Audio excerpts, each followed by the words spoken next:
Well, today I'm going to start joining the blocks together. And I've got an idea how I'm going to do it. And I've placed the blocks on the wall in the sort of place that I'm going to do, place I'm going to sew them together. And I have just marked with little pins at the side so I have a reference point for how wide it's going to be. I have 6 bird blocks in a row. Each of those blocks are 9 inches unfinished, so they'll be 8 1/2 inches finished. And what I do usually is just on a piece of paper, I draw up a grid. And this grid is just by increments of 10. So I'm going to make this 80 inches wide and 90 inches long, which is a full-size bed quilt. And sometimes I just do that as my reference point. And because I have, you can't see in this video, but at the bottom, the bigger blocks of trees, then I have 2 rows of these size trees, 2 rows of birds, and 2 rows of those size trees. And that section, and that section will all be the same width, which makes it easy for me. And each of those sections has 6 across, except this row and this row has 5. I thought it would be kind of nice to have some movement in there and not have all just straight blocks. So that's what I did. And so I'm going to quilt this as a row quilt. So this first section, the 2 top ones, will get sewn together in a block of fabric, and I will quilt that section just by itself. When that's quilted, I'll trim off the bottom.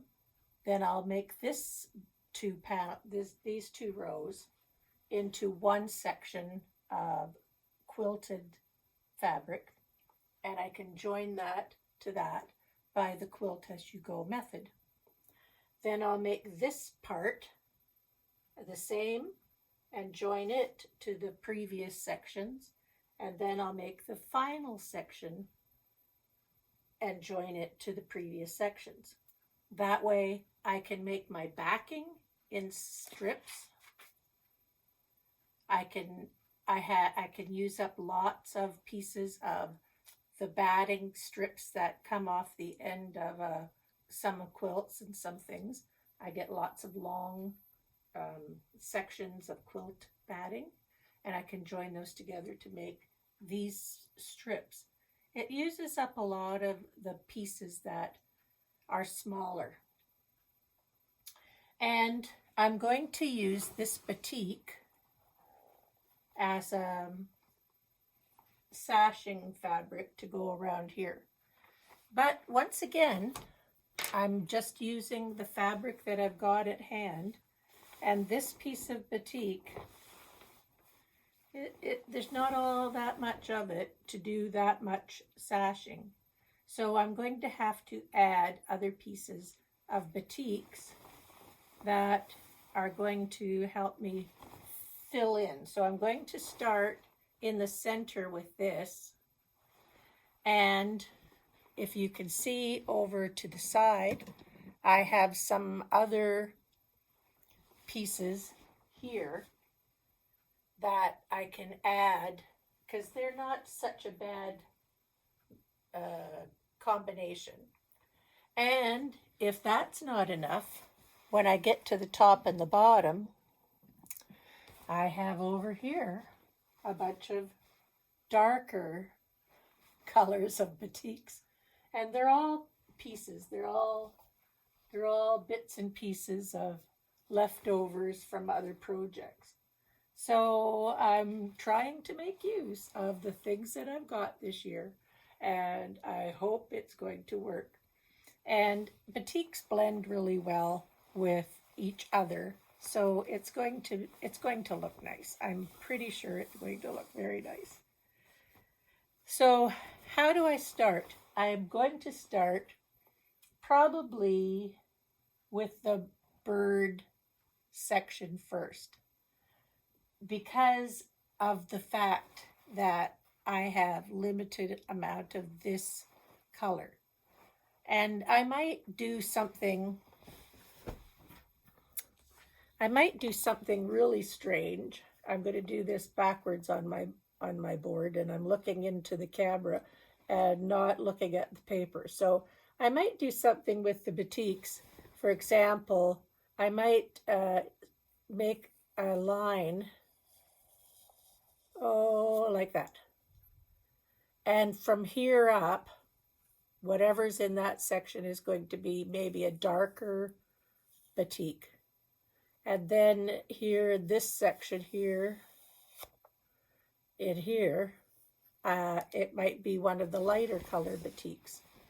And as I get down to the bottom, here might be one of the other batiks, and at the bottom, one of the other batiks. I don't really know how I'm going to fill in the sashings, but I'm going to start cutting, and I'm going to start placing them on the wall. I'm not going to sew them all together quite yet, because you see, if I have a curved line in my batiks and straight, and straight, I'll turn it upside down, and straight blocks, the division between them might be a little bit off. So it's a thought in progress, and I'm going to just start cutting batiks and laying them on the wall in between and see what I get. So it's easy enough to figure out the maths now. On this bottom one here,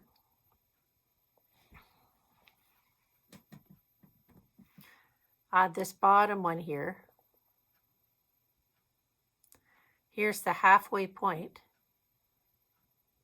I have 4 big blocks.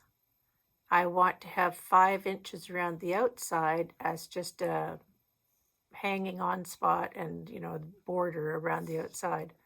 So whatever I do, I'm moving from the center out. So if I have my 14-inch square, and I put 4 inches in between that, and 4 inches in between here, and 4 inches in between here, that's 12. And 3/14 is 46. So my math. 46 and 12 is 58, and I want 80 all together. Then I'm going to have a piece here that's 5, and I'm going to have a piece here at the end. Now I could move these farther apart and have less solid piece at the end, but it doesn't really matter, because as long as you have this half the same as this half, it will look good. And as long as you have the divisions between these the same, it will look exceptionally good. All you have to do is the space between these two has to be on the center line when you sew the quilt sections together. That's why I always add a little bit extra at the side, and that way, if I need to shimmy it over one way or shimmy it back when I'm sewing this seam, it should work. You just have to keep in mind of the center line when you do row quilts, especially if you have blocks that you want to line up and make the quilt look accurately pieced together. So there's a lot of forgiveness in this kind of quilt, and using different kinds of batiks I think is going to work just fine because it's going to look great when it's put together. Anyway, I'm going to start cutting and I'll show you in a few minutes on the video, but probably 2 days from now, after I get some things cut out and decided upon, then I'll explain to you how I've done it and what I did. But that's the plan so far. That's the plan so far. My plans come together sometimes. Sometimes they don't, and I have to change what I'm doing, but this is the plan so far. So I sit back and look at my quilt on the wall, and I move things around, and I am trying to do this light to dark sequence from corner to corner, and darker at one corner and lighter at another. So sewing the sashings and the end pieces is just a little bit of improvisational piecing, and it's not a fast process. In fact, I've been looking at this for the better part of 2 or 3 weeks and moving things around and doing a bit here and doing a bit there. But I'm finally getting to the point where I am starting to quilt. All right, now I've got this bottom piece that I've got sandwiched with my batting and my backing, and it is about 36 inches wide and 81 inches long. So it's a bit of time processing the fabric through the presser foot. And this time I am doing a straight line stitch, but I'm doubling up the straight line stitch and putting 2 together. I think it's just a variation that's kind of nice. So I'll just go along one of these rows and show you how the machine is set up and how it just rolls under the presser foot. I have this spacer bar on so I know how far from the previous row to sew, and basically the rows of the pattern also indicate where I'm going to use the rows of stitching. And I love doing these row quilts. They're just long, narrow pieces, and you don't really have a whole lot to be folding over, and the part just comes up from your lap and feeds through the feed dog easily. Quilt As You Go is a really nice method of quilting. I just sort of smooth with my hand. I have some safety pins here holding the 3 layers together. It's just relaxing, quite an easy way to quilt a big quilt, but in sections. And I don't have to speed down the row at breakneck speed. I take my time, smooth out things. I also look for little pieces of threads that are sitting around, tidy things up.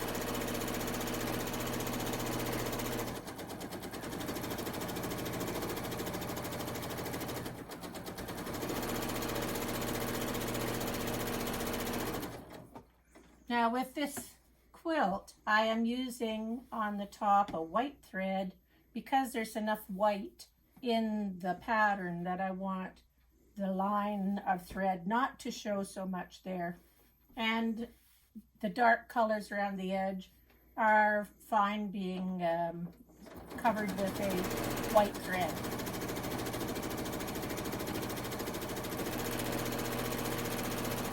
See, sometimes it's a little poofy here, but I just take the pin out that I've got holding the underside fabric, and I can just smooth it out with my hand.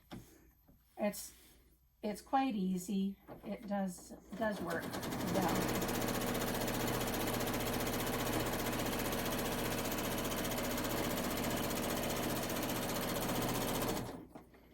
So on this darker side at the edge, you can see quite well how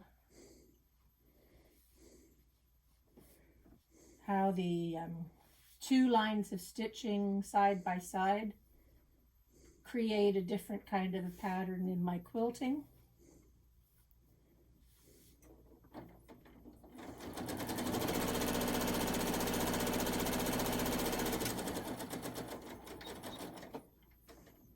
And when I get to the end of the row, I also didn't just trim off the extra fabric. I could have, but I know that I have extra width here from the previous row that I quilted already. I leave them there. They're a good stopping and starting point, and then I can trim them off, and I have a little bit of leeway. So now I just pull these back through, and as I pull them, sometimes there's a little wrinkle. Take the pin out, give this a tug at the end, and the wrinkle disappears. So that's it. So for the next one, I'm just using the width of the presser foot here for the next row, and the spacer bar then will be used for the next row to give that pattern. When my fabric gets to the point where it's here at the side, with this row, I will probably start just folding it over. And that gives me also another pad to hold on to. And then there's not so much to hang on to. So this one I'm going right up against the side of the previous row.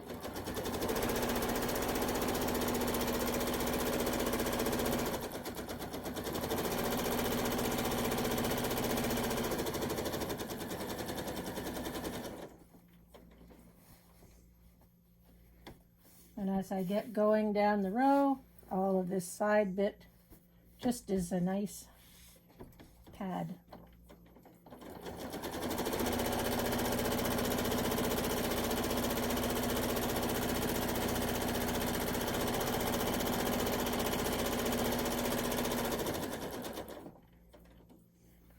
I always stop with the needle down position rather than the needle up position.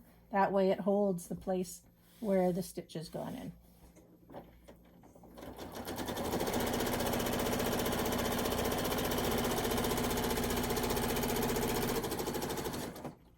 When my arms don't reach anymore, I stop. Go to the next part, fold it up. I'll have a bit of trimming to do when I'm done.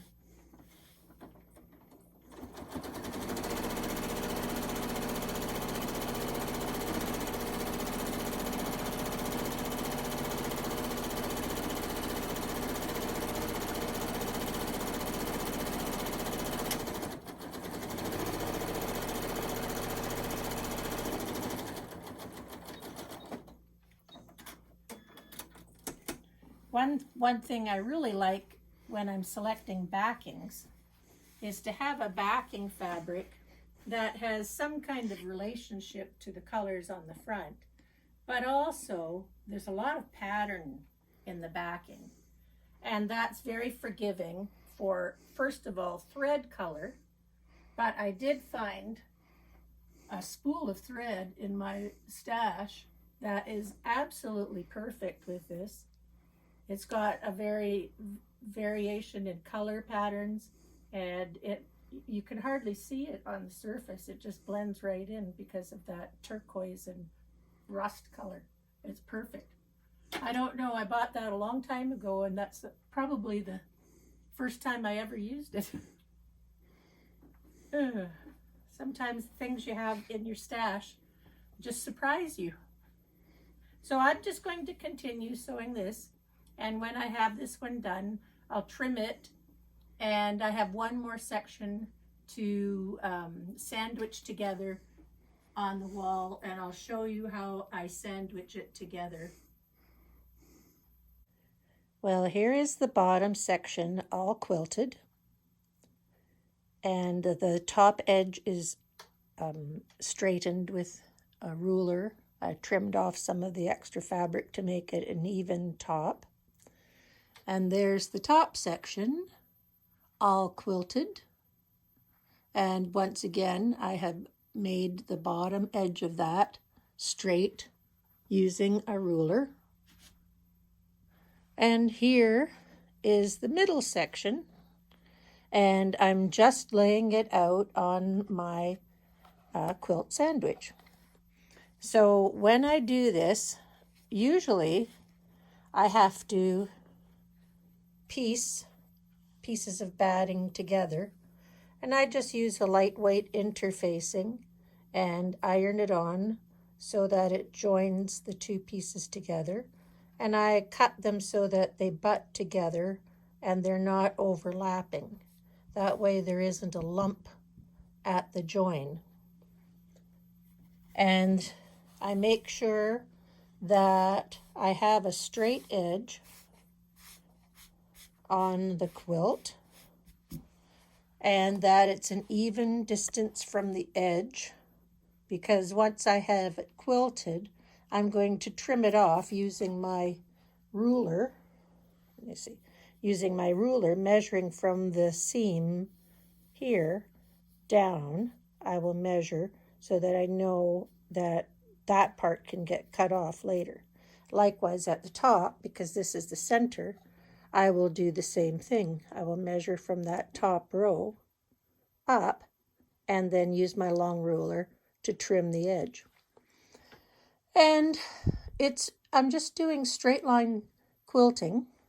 Can you see on this one how it's finished? I just do 2 rows close together, just the edge of the presser foot apart, and then I use my spacer bar to start the next row down. And that's a very easy way to quilt these long row sections. So now I'm just going to put a few pins in this one and start machine quilting.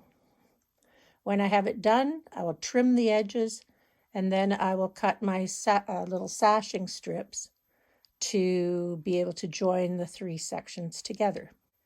Well, today I am joining the pieces together. I have made them so that there is quite a bit of fabric between the top of the block and the top of my quilted sandwich. So what I've done on the top piece,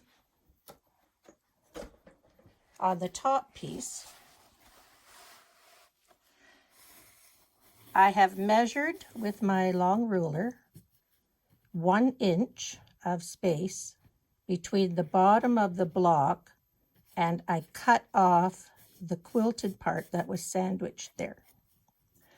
Then I have done the preparation for my quilting as you go and joining the top section to the middle section.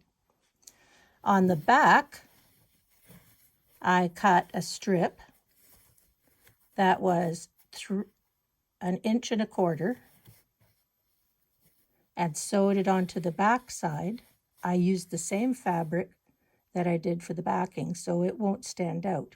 And the backing will look like a uniform piece when it's done.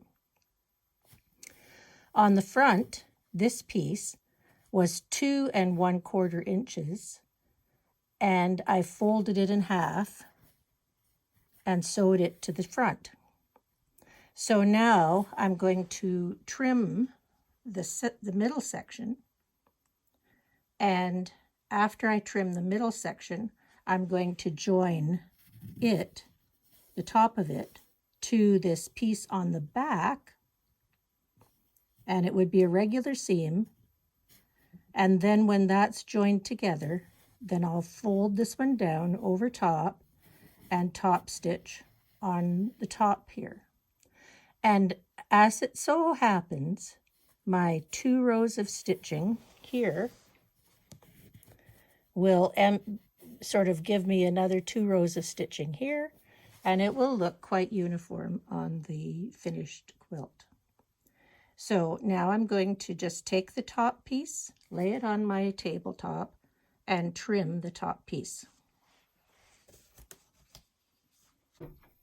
So when I am coming to this middle section, I could see easily the top of my pieced row of birds. So I use my long ruler, and I'm going to measure and cut this piece of quilted sandwich and keep 1 inch fabric here.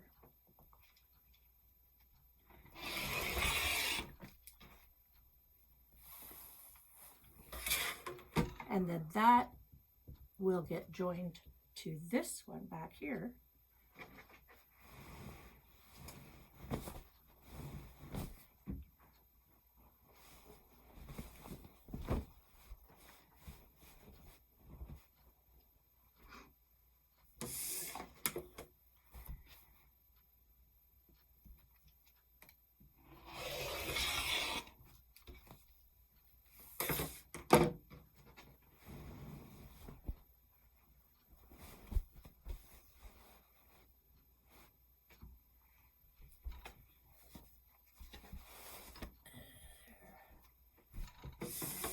It doesn't take very long to do something like this, and joining them together is quite easy.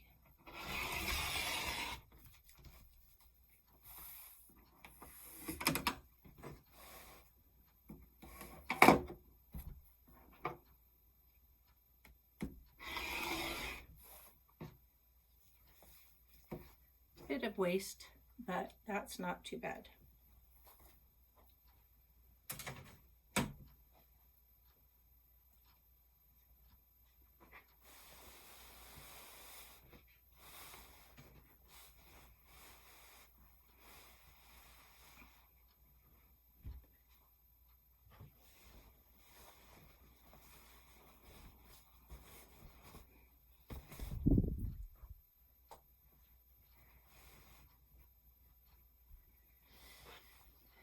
So one thing I do want to make sure that I do is find the center of the quilt.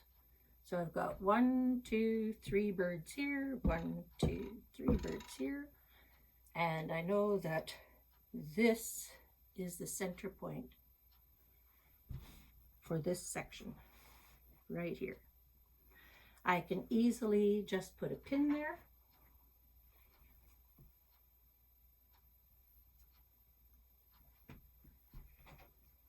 Pin here to mark it, so when I join this piece to here, I know that that is the center. Now, just to make sure, I'm going to use my tape measure and measure from the end of the bird at the end to where that is, and from there to the end of the bird, and voila, it is exactly the center part. I love it. Now, on this top piece here, I'm going to do the same thing, although now I have 5 tree blocks, so the center of this one should be where the center here is. And I'm just going to measure that. That's 25. No, wait a minute. There, 25 and a half, 25 and a half. So this seam right here, voila, is the center. So I just need to move that over. And then this piece underneath that I sewed onto the back is going to get sewn right here to this right side, or back side to back side. And that's the next row that I'm going to sew right there. I'm just going to put a pin there and then pin from there out to the edges, sew the backing to the backing. When that is done, then I can lay this out again, fold this top flap that I sewed on down onto the top, and that section then should be, it might be a bit wider than the other one, but it will join the 2 pieces of the sandwich together. So I've got a bit of pinning to do, and then I'll show you the sewing. Okay, so you see I have here the backing of the second piece trimmed. I have this piece of sashing on the back sewn to the back, right sides together. and I have the folded piece of the front on. And so now what I'm doing is just lining up the edges of the backs. I'm going to sew the width of the presser foot. It's bigger than, I like to use a bit bigger than a 1/4 inch on this, because I like to have the batting come together in the middle of the sashing.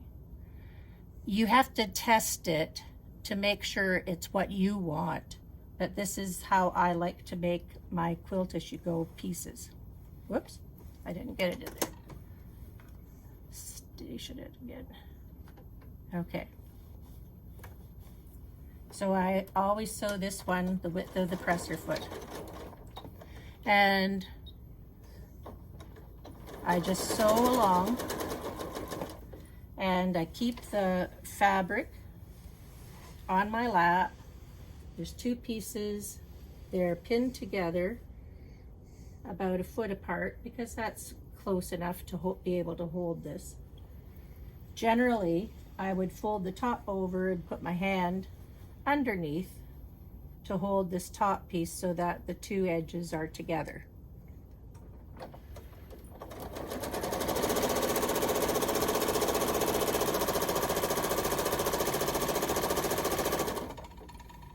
And when I get to the part where I stop, the needle is in the down position, so it's not going to move away from where I want it stitched. It's not going to create a crooked row. I could take the pin out, sew a bit more. I'm not pushing, I'm not pulling, it's going through with the feed dog. I just have to have it loose on my lap so that it doesn't pull away from me or hang on the floor, because that weighs it down and then the seam is a bit crooked.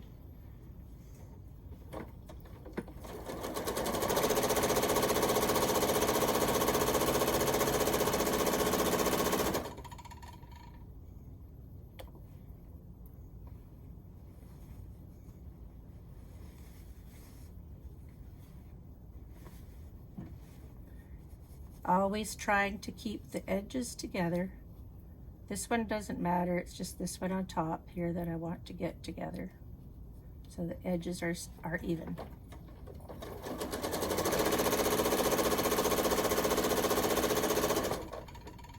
I know lots of people like those little safety pin clips, or whatever they're called, handy snaps, I don't know what they're called. I tend to just use a few pins, and that works for me.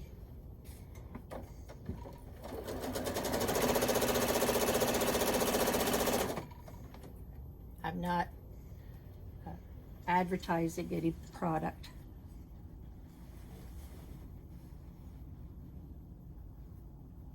See how nicely that lays flat there?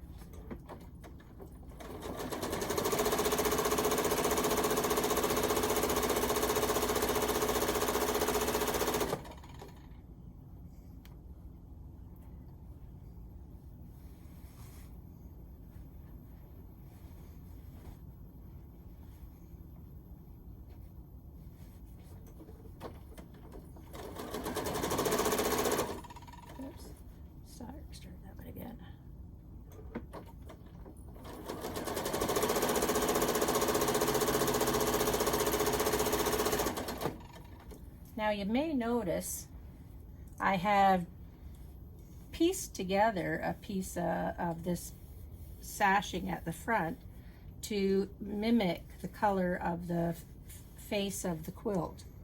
So it's not going to stand out as a line of color that's different. I want it to blend in.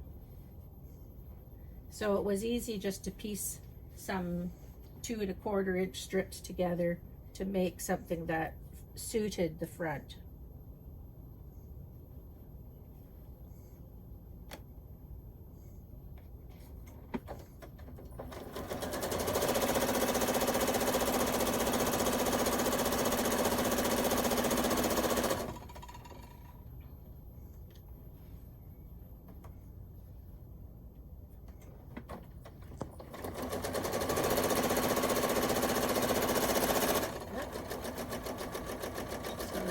give it a back stitch.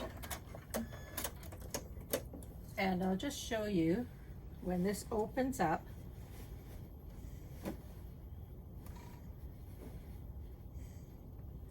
And lies flat. On the back, the piece that I've chosen is the same fabric as what's on both sides.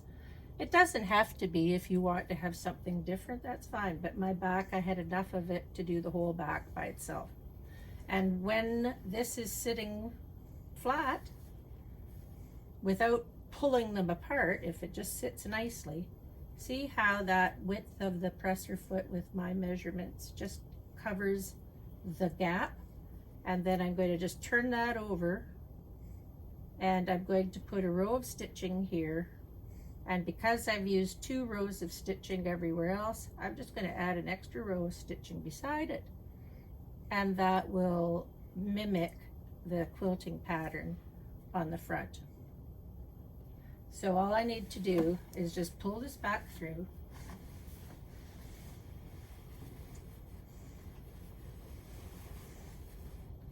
Now, this is the part where the biggest amount of fabric is going to be under my, in my feed dog area. So I do just roll this one up under here, and when I put it on my lap, I keep one side to one side and the other side to the other side, and it's easy enough to do. I just don't want to pull these apart so that there's going to be a cold gap in the middle. I just keep them nested together. So when you do this final row of stitching to join the top and the bottom, don't pull them apart. Otherwise you'll have a cold gap in your quilt. Just keep them sort of nested together. Fold this one, fold the flap over that you've pressed and put on this other side. And all you have to do is just stitch.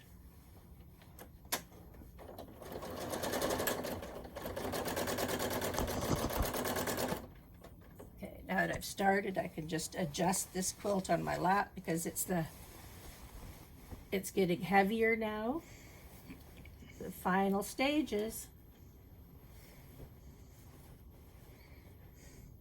Just keep that together, fold this over, sort of give it a press with your hand. You can take it to the ironing board and press it with the iron and pin it down.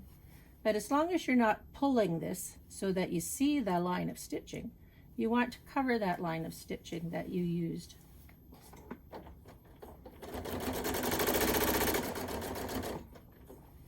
It's too much weight. I have to turn this up a bit. You can tell when it's dragging. The machine sounds like it's fighting.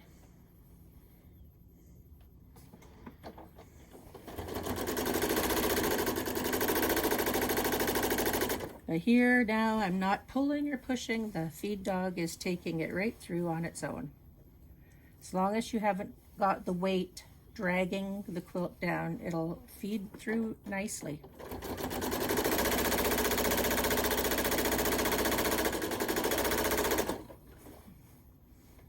I'm just trying to keep this away so you can see.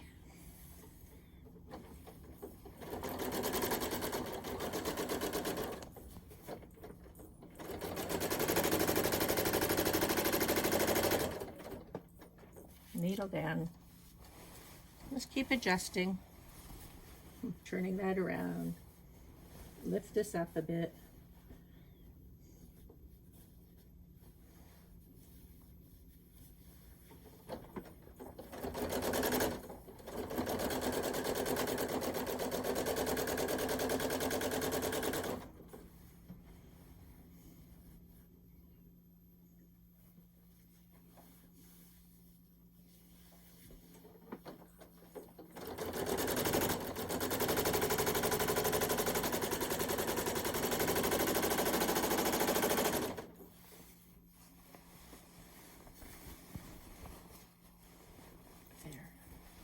That's the majority of it.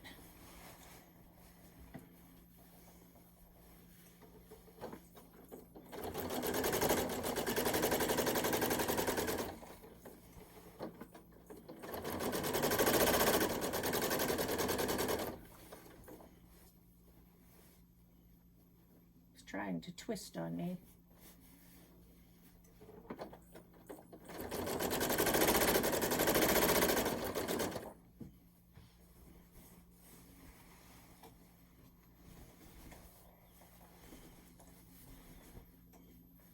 There, that's better.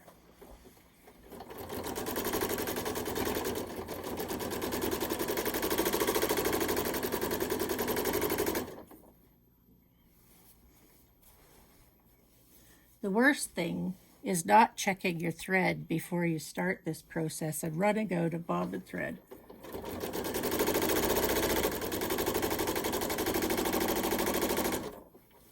That's happened to me before. I always think about that before you start a log row of quilting.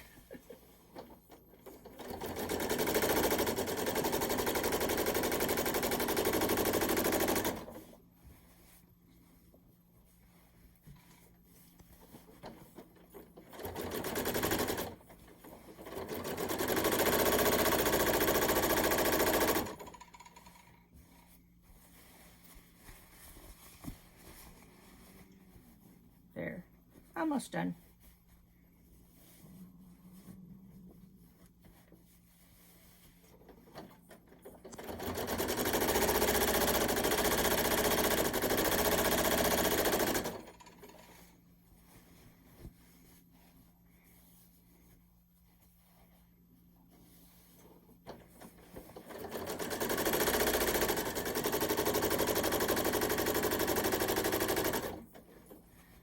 And I must admit, the variegated thread on the bottom is great, but on top here, I've got this nice batik fabric.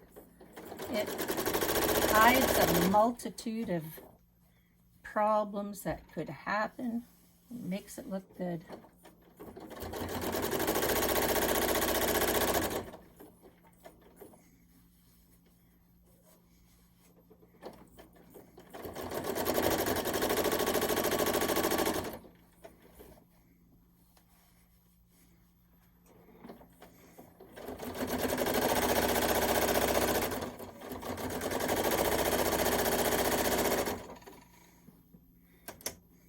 Right at the end, get that in there.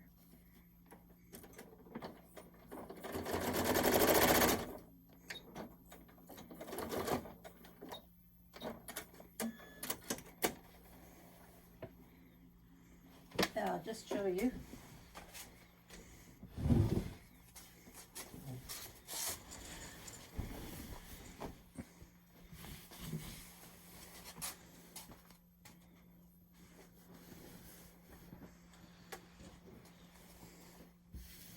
Not too bad.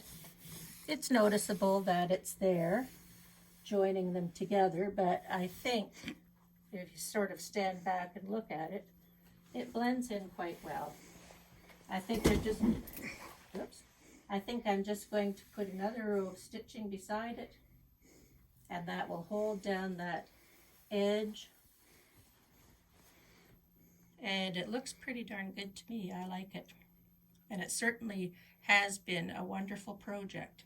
I'll just finish the last piece and I'll put the binding on, and this one's almost done. I probably have another hour and I'll have this quilt all finished. Yay! So here's the final quilt hanging on my wall. It didn't take me much longer than an hour, as I said. The binding was already pre-cut and I sewed it on by machine. And I really like the look of this quilt. It measures 80 inches across by 92 inches long. It was done in 3 pieces, and I just think all of that use of scraps and leftover bits have made a wonderful quilt, and I really like the birds as well. I think this will be a nice quilt for somebody. So if you like this video, please give me a thumbs up and subscribe if you haven't subscribed, and tell your friends. Maybe they'll enjoy my videos too. Bye.